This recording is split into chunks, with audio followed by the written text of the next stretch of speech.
Le mois prochain, on va fabriquer nos propres produits de soins, donc ça va me forcer un peu à avoir autre chose que mon gel douche traditionnel ou autre.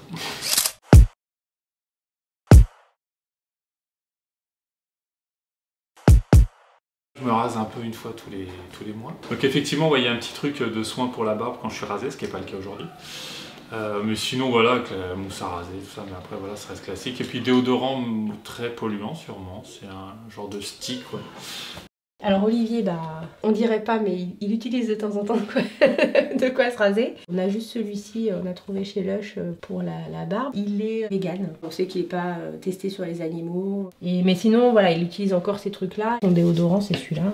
Je crois que ça fait depuis qu'il est ado qu'il utilise ce truc-là. Donc pour changer. On a ça aussi que je suis en train de tester, le shampoing solide. Et en fait, on en a plusieurs. On en a acheté aussi chez Lush. Ça, c'est l'après-shampoing. Et c'est assez pratique, ça équivaut à 3 bouteilles. Après, Lush, je sais que sur certains de leurs produits, ils sont pas hyper irréprochables. Mais là, c'est vrai qu'on cherchait surtout des produits véganes. Comme Luna et Swan, petites, elles avaient des problèmes de peau sèche, avec de l'eczéma, etc.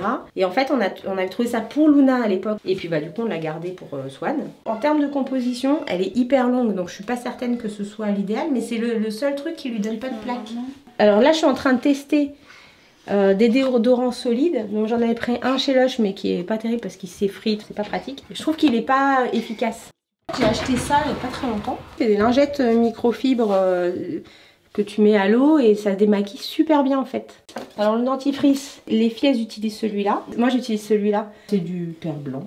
J'avais acheté ces petits trucs là pour faire du dentifrice. Et la recette franchement non, c'était pas terrible. C'était à base d'argile et de bicarbonate et ça fait un truc un peu pâteux. C'était vraiment pas bon.